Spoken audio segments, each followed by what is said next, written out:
Hey there. By now we should have, or you should have, sculpted your first face. And now we want to get in and start to have a little bit of fun with this face while exploring the brush system and ways that you can sculpt details. So we're going to experiment in a lot of different directions, and as we experiment I'll be introducing new interface items and things like that for us to work on. But the first thing that I'm going to introduce you to is layers, because we're going to do most of our sculpting from this point on in layers. So I'm going to go into the layer palette, and the thing that you need to be mindful of is a little plus sign. Okay, that's where you add a new layer, and we're just going to click it. Make sure you do that though when you are at the highest subdivision level. So in my case that's 4. Okay, if you are at a lower subdivision level, it should give you a warning that says you have to be at the highest. So just go to the highest and then create that layer. Now it says record mode right now, which means that everything I do to this sculpt is being recorded in this particular layer. So for example, if we were to adjust the size of his cranium, that's all stored in a layer.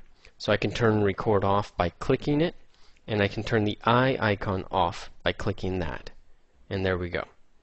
You can also turn them on and then adjust the opacity or the amount of the effect. That's one of the great things about layers.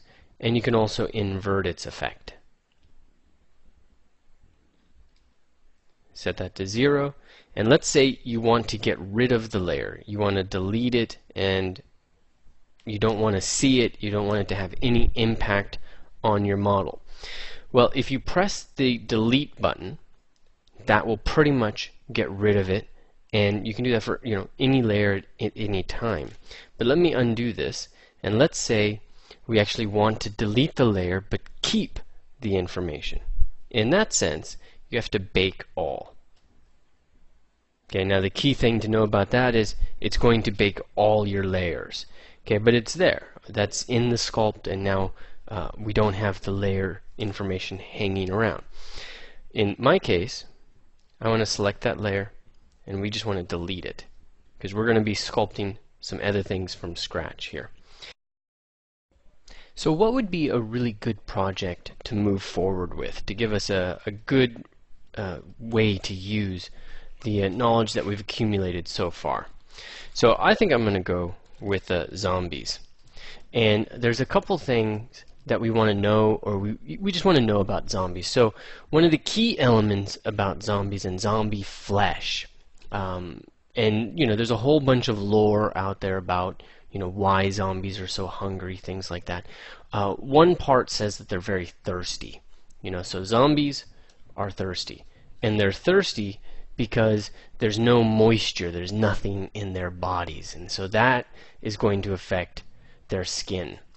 The skin is very dry, which makes it a really ideal thing for us to get in and start to play with and experiment with.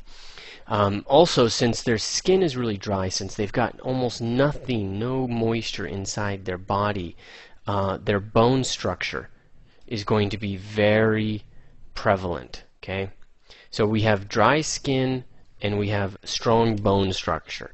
Those are two really important elements. And then number 3, I would say, is just the wrinkling. Okay, now the skin is dry, but that doesn't necessarily say all of the wrinkling that's happening with a zombie skin. We want to augment that, make it look like somebody's nearly 1,000 years old. All right, and so that's great. We're good. Those 3 things, I have enough to take this face and zombify it. So my strategy, because I'm a craftsman, my strategy is do the foundation first. So what is the foundation? I'm waiting. Any thoughts? Well, I'm going to say bone structure. Bone structure is the foundation and the part that we really need to work on. Skin is going to be secondary. So let's get into this model. Make sure we've created a layer for it, for what we're going to do now, and then start to sculpt the skin away, or sculpt down to the bone structure as much as possible. Now with this guy, we've actually sculpted pretty far to the bone structure, but we're going to go a little further. And even though I've created a layer at a higher subdivision level, I'm going to go to a lower subdivision level to do a lot of this work. And I'm going to do it with a standard brush, emphasizing the archway. Okay, emphasize it underneath as well. I'm going to make sure symmetry is on, but don't worry. Okay, let's select standard brush, symmetry is off. Okay, that alpha got selected for some reason. It's good to see that happen. We haven't gone up in subdivision levels, so we only need to resim this lower level. And now I'm going to press X on the keyboard and symmetry is established. Okay, so let's turn perspective back on. I'm going to also start to carve out underneath the eyes and really try to capture the sense of very sunken eyes. Okay, the eyeball itself isn't going to change position so much, but that lower eyelid is definitely going to lose all of its volume. And the fat underneath the above the upper eyelid, that's losing its volume as well.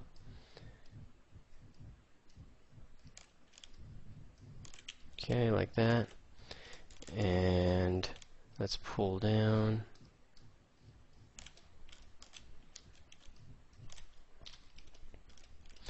And these lips are quite full.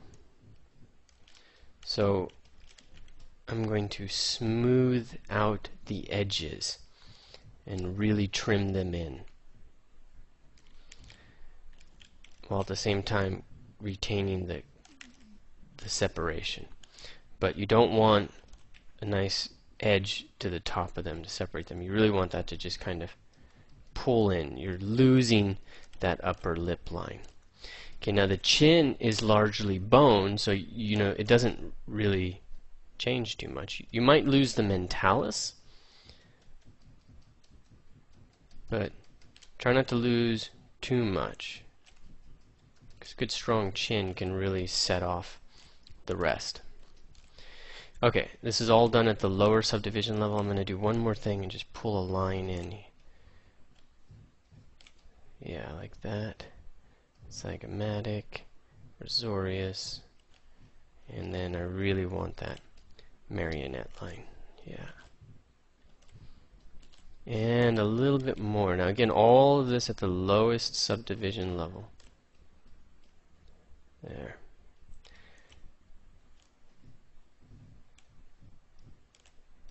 And in. And let's go up. Let's see what happens. Alright.